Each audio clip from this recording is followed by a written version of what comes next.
Na leo tumetimba, haya ni maeneo ya Buza, na leo kitu ambacho kimetuleta huku ni kuhakikisha tu kwamba kuna tukio ambalo limeshangaza watu wengi sana. Inasemekana kwamba kuna mambo ya imani za kishirikina, kitu ambacho kimekuwa ni kero kwa vijana wengi sana, hususan wanaojihusisha na shughuli za uendeshaji wa pikipiki, yani bodaboda. So leo tumeamua tuje huku kwa ajili ya kuzungumza na wewe pia mawili matatu kuhusiana na kitu ambacho kimetokea. Kuna tukio ambalo ni zito kweli kweli, kuna kijana amepoteza maisha, lakini nasemekana kwamba hajapoteza maisha kwa hali ya kawaida. Ajali yake imetengenezwa kwa kuhusiana na mambo hayo ya kishirikina. So leo tuko huku bwana kwa ajili ya kuzungumza na vijana wenyewe ambao wenyewe watatupeleka mpaka kwa huyo mama, na inasemekana kwamba kijana huyo bwana amewekwa msukule, na leo msukule huyo atatolewa nje. So kuwa nasi mwanzo mpaka mwisho ili upate kushuhudia tukio hili ambalo kiukweli limeshtusha watu wengi sana, na tuna imani kwamba litakushangaza hata wewe pia. Fuatilia kisa hiki mwanzo mpaka mwisho.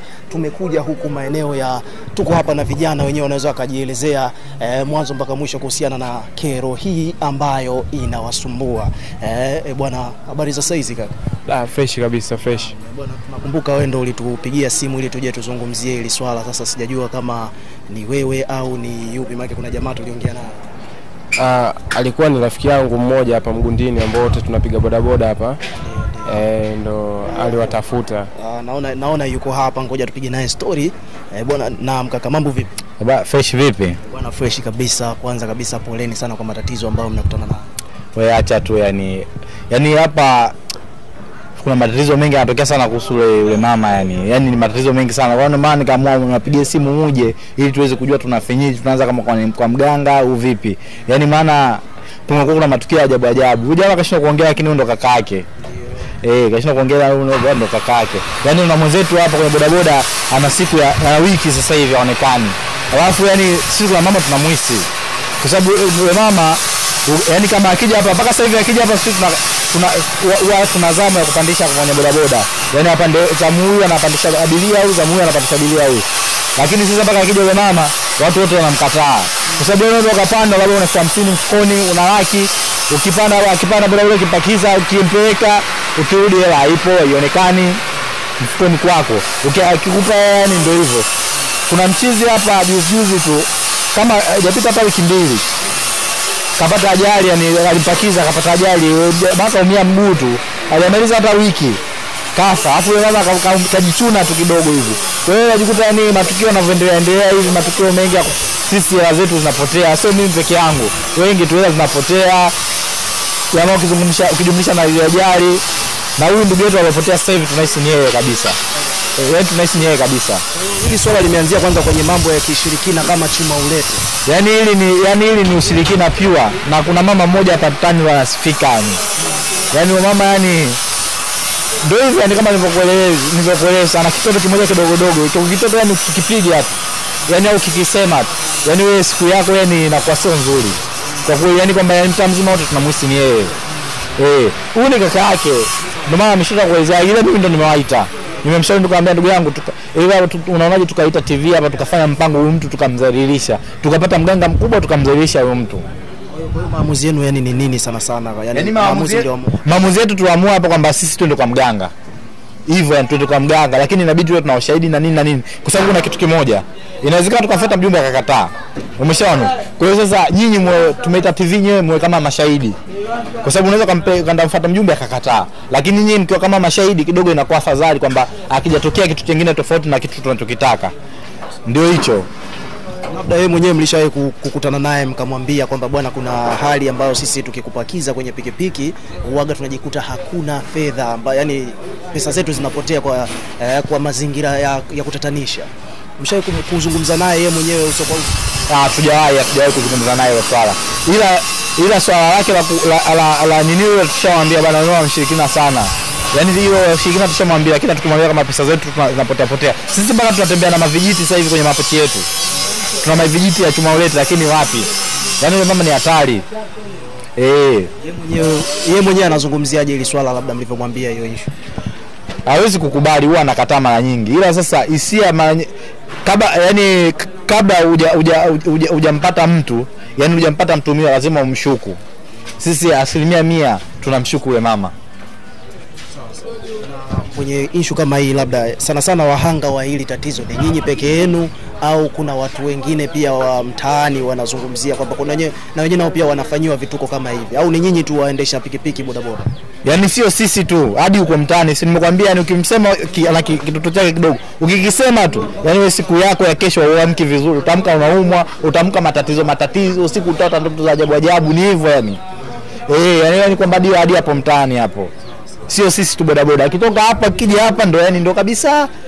Na tukikataa kumbeba yani hapa unaweza kukaa tukakata masaa 3 4 atupate abiria. Huyu mama yeye labda ungeelezea hali ya mazingira yake, labda ni mtu wa umri gani, ana familia, ana mume, ana watoto wangapi na vitu vingine kama hivyo? Inavyosemekana mume kamtafuna. Kamla nyama inavyosemekana, kwa sababu mume kafa kwenye mazingira ambayo ya kutatatisha, ya kuwajibisha. Yaani ndio maana na matukio mengi, ndio maana sisi tunafanya tumuhisi ni yeye. Kwa sababu ukiangalia mumewe kafa kwenye mazingira ya kutatanisha, hakuumwa kufanya lolote, kaenda kulala asubuhi anaamka ndo kafariki. Ukiachana na huyo mume kufa hivyo, kama tumekwambia mshikaji wetu kapata naye ajali, lakini cha ajabu ikachubuka tu kidogo, mshikaji wetu kavunjika mguu, hata wiki hajamaliza kakata kamba. Hivi wewe mtu kavunjike mguu kafa kweli? Yaani kuvunjika tu mguu. Wewe ni matukio mengi anafanya, sisi tunamshuku.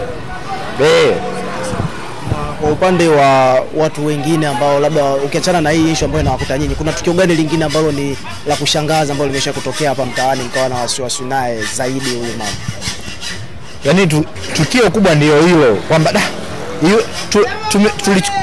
tulikuta ya mumewe tukachukulia labda ya Mungu ni mengi. Tukaelewa labda ni ya Mungu ni mengi. Tukaachana na hilo. Pesa zetu tukimpandisha bodaboda ukiwa na 10,000 20,000 ngapi imeyayuka. Umeshaona mpaka akija pasi tunamkataza. Yaani tumpandie, yani kila mtu tunasukumiziana, wewe mpeleke. Hata kama zamu yako tunasukumiziana hivyo. Tukio ambalo lile tushangaza zaidi haya mawili ya huyu ndugu yetu ambaye hata wiki yani kapata naye ajali, yeye kachunika tu hapa kidogo tu, lakini yule bwana kavunjika mguu, lakini akumaliza hata wiki kafariki. Na leo ndio sasa hivi tuna wiki sasa hivi hatumuoni mwenzetu hapa Bundini. Kila tukimtafuta tumeenda sehemu zote, mapolisi sijui hospitali wapi, kote hatumpati. Nimekaa na ndugu yake kwa sababu yote huyu ni kaka yake. Tumekaa naye kwa sababu naye alikuwa nini ni bodaboda, na anafundisha bodaboda hapa. Umeshaona? Tumekaa naye anauliza nafanyaje ndugu yangu, mbona mimi simuoni? Tumejitahidi waga, sisi tunashirikiana sana kwa bodaboda. Tumekaa hapa tunagawana majukumu. Bwana wewe nenda babo Bagala, wewe nenda sehemu fulani, nenda fulani kamulizie kitu fulani, hospitali. Wewe nenda sehemu fulani, yaani tumegawana majukumu hivyo. Lakini kila sehemu tunamtafuta, hospitali, vituo vya polisi, sijui mpaka magesi tumeenda. Yaani hayupo. Yani ametoweka yani tuseme. Yaani ametoweka kwenye mazingira ya kutatanisha tu. Zikwa. Yaani hata tumetafuatilia hadi misiba. Kwamba yani bwana tumeenda hospitali tukasema bwana watu ambao labda hawakuwa na ndugu zao wamezikwa hivi, tusaidie tunaweza tukawapata, tumeenda, lakini kote tunapotafuta ni vile yani mtu hajapatikana.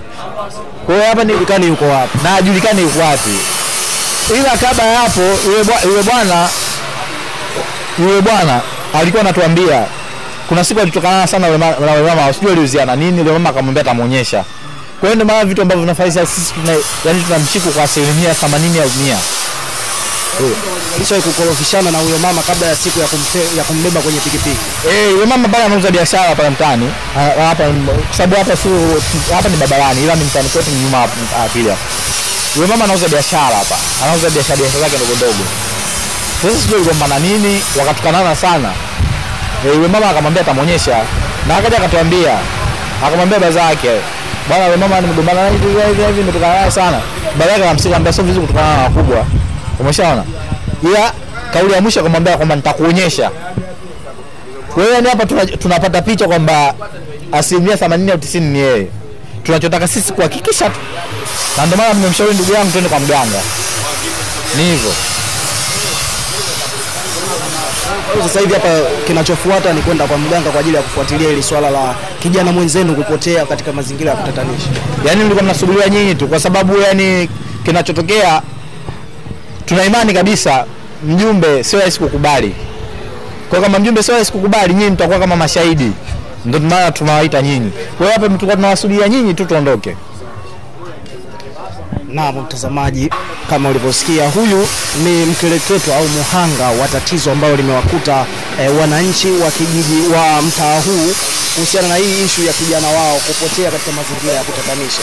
Tupo naye yeye na pia vile vile tutaongozana na kaka mtu kwa ajili ya kwenda kwa mganga kwa ajili ya kupata suluhu. Wanachotaka wao ni suluhu, wafahamu ndugu yao yuko wapi, kwa sababu ameshachukua hatua tofauti katika swala zima la kumtafuta, lakini imeshindikana. Wanasema kwamba wameenda mpaka mochwari zote za hospitali zote kuangalia labda inawezekana akawa amefariki, lakini mambo hayako hivyo. Sasa wanachohisi ni kwamba kulikuwa na ugomvi kati yake yeye na huyu mama. Kwa hiyo leo wako hapa kwa ajili ya kutupeleka kwa mganga kwa ajili ya kupata suluhisho. Tuanze mwanzo mpaka mwisho, fuatilia kisa hiki. Tutazungumza pia na kaka mtu baada ya kutoka kwa mganga na vitu vingine kama hivyo. Fuatilia mwanzo mpaka mwisho, weka maoni yako katika comment section, tutakuwa tukisoma na kureplay kila comment, na pia vile vile hakikisha una subscribe kwa ajili ya kupata update zaidi.